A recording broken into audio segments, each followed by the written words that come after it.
Alright, welcome to day 28 of the Blizzard Buddies competitive group Ironman journey. Last night, I watched some RuneScape on Twitch for the first time in a couple of months. I tuned in a Pride Slayer stream, and it was pretty fun to watch his group Ironman progress. While I was watching, he likened CGIM release to the age of affluence here in America, which I thought was interesting. If your neighbor buys a new Cadillac, you buy a new Cadillac, but with a more luxurious interior. If one CGIM team gets 80 smithing, you one-up them and get invention unlocked. He described CGIM as the millennial way of experiencing that same kind of friendly competition of outdoing your friends and neighbors and seeing who's got the best flex at the end of the day. I thought that was a pretty unique take, and today our group has a couple of strong flexes to share that I don't think have been achieved by many other teams at this stage of CGIM. Enjoy the clips today.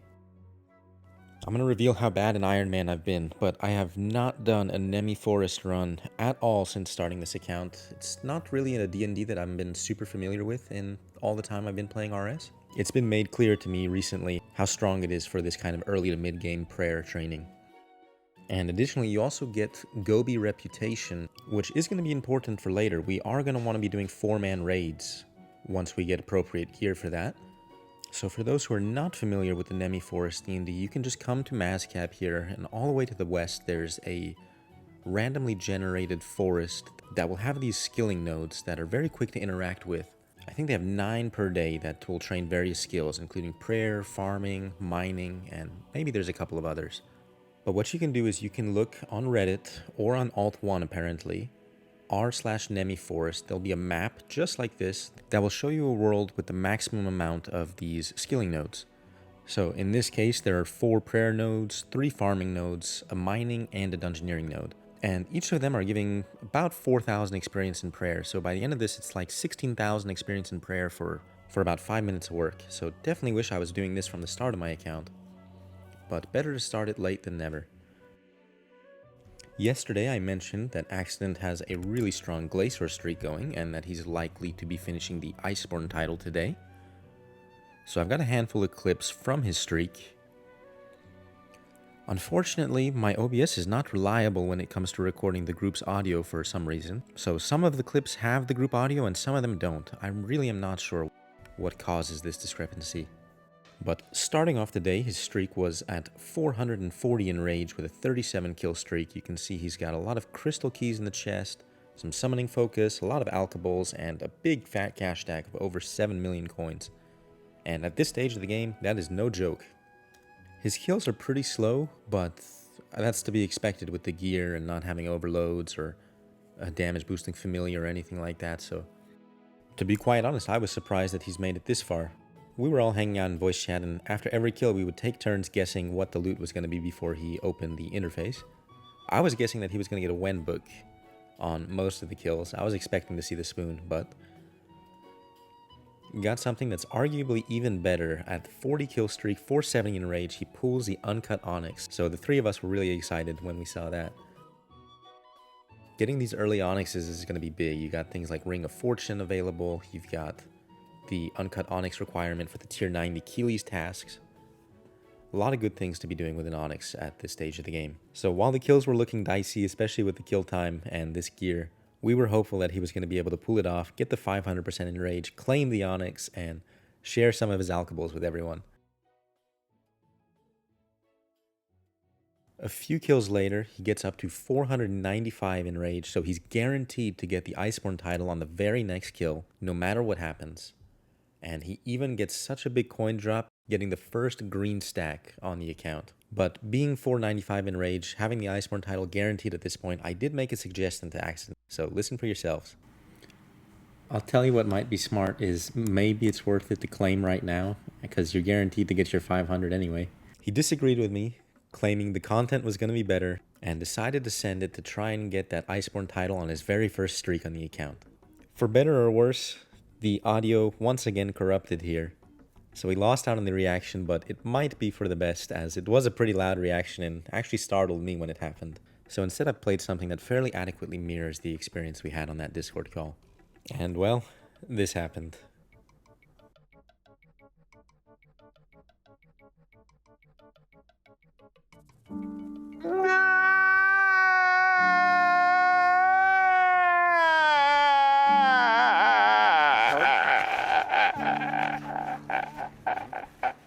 Definitely very unfortunate on that very last kill. Losing the Onyx, losing 25% of all of those resources. Instead of walking all the way down in a straight line, for some reason, whether it be a misclick or just bad game pathing, Accident's character went to the right, stepped in the beam, and got dropped.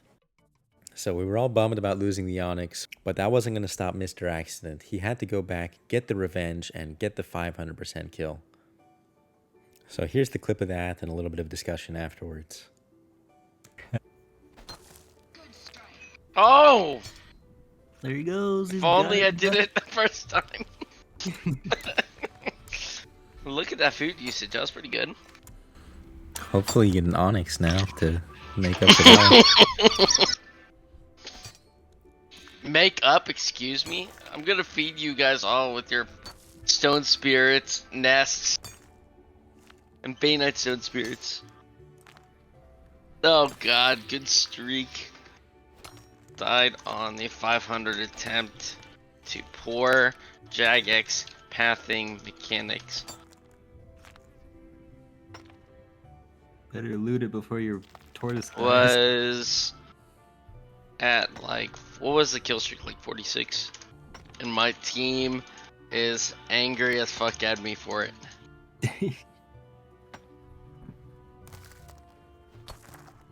Alright, here we go on. Let's see. What would the spoils have been, hypothetically? I mean, it's a different streak, but if that's really what would have came out of the 500, I'm not upset. Actually, no, I still lost an Onyx. Never lucky.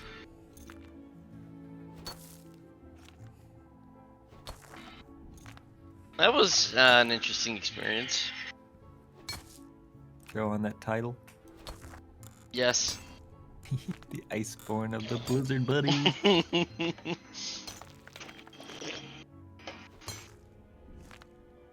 Alright, well. How many should I chug in storage? 1,000. The nests we can't use for a while though. Might want to just keep them so the storage is clean.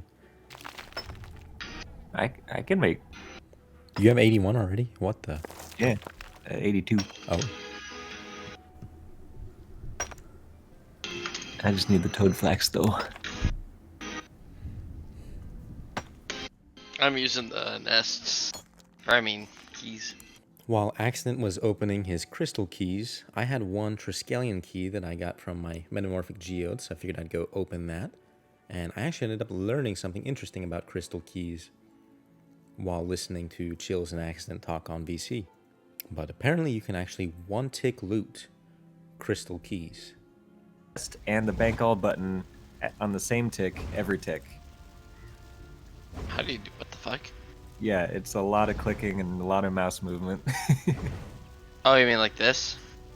Yeah. Like bank all chest, bank all chest, bank all chest, bank all chest.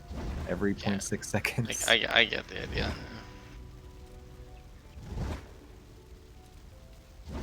If you mess up, you have to like close a Yeah, fuck it. dialogue that Just gonna- opens. I don't want to miss a dragon soon if I get one. So that's what you do when you're opening like 5,000. Yeah. It does not sound fun. Or 20,000. Okay.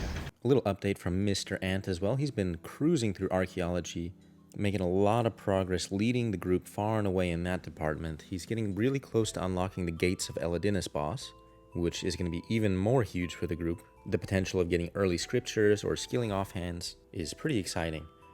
And he's also got some Tetracompasses that he's opening. So these are great for the account. They come with things like alkabols, a lot of blue charms, handful of binding contracts, even more damaged artifacts to restore. So always really fun to see him opening the Tetracompasses. Wasn't quite so lucky to get a Tony's Matic, but that's not to be expected. Now I didn't have a lot of personal clips from me today, but I spent most of my time doing mining and gathering all the ores that I need to get up to 80 smithing, which is probably going to be the hardest part of unlocking invention for my account. I'm really close on crafting, already got the divination requirement knocked out, so it's only smithing that remains.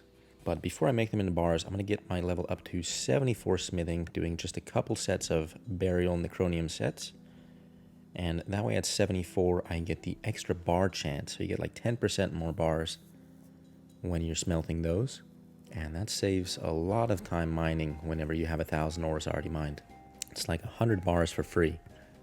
I expect I'll have invention unlocked within the next day or two. My big goals before day 30 are to be in Prif and have invention unlocked. Still a good ways to go on a couple of my skills, especially things like 75 agility are going to be a little bit rough to train, but I'm just going to have to get those done if I want to be in Prif by the end of day 30. Let's do the level check-ins for everyone before we call it a video. Here is Mr. Accident with his new Iceborn title. Very fitting of the Blizzard buddies. He's up to 95 necromancy also. Didn't get a whole lot of total levels from yesterday. I think he was 2050 and today he is 2060. But he made big progress with that Glacier Streak. Got a lot of supplies for everyone. Passed me a couple of million coins that's going to help me with my summoning training so I can start catching up to these guys. Here's Ant. He's still been focused on the archaeology path, so not a whole lot of total levels gained, but archaeology being one of the slowest skills, especially on an Ironman at this stage without invention, no auto sifter, no grace of the elves, really no quality of life items at this point. It's a bit of a struggle to train archaeology, but he's getting it done for the team, and he's going to be unlocking Gates of Eladin soon, which is going to be really, really huge. Chillz has made some huge progress since the last time we saw him. He's got invention unlocked, so that's the biggest thing. He got himself 80 crafting and 80 smithing the other day, and now he's officially got invention unlocked, first of the group to do so. And already in the first day of unlocking invention, he's got 26 levels gained, so that's going to be really big for the group's total level progress. And once the other 3 members, myself included, can get invention unlocked, I think we'll be cruising for that tier 8 journey broadcast. And for the overall high scores, we're still ending the day as the rank 1 overall team in the entire game. Got a 150 level lead over the next closest team. But with the rate that those guys are progressing, I would not be surprised to see them at rank 1 eventually. I'd like to avoid it for as long as possible. Hopefully we can get 1 or 2 more of these journey tier achievement broadcasts before that happens. But those guys are very, very strong and show no signs of slowing down. It's going to be where I call it a video for today. If you have been enjoying keeping up with our rank 1 competitive group Ironman journey, please be sure to subscribe to my channel as I'll be making a daily video documenting our progress for the next little while. Thanks for watching and see you tomorrow.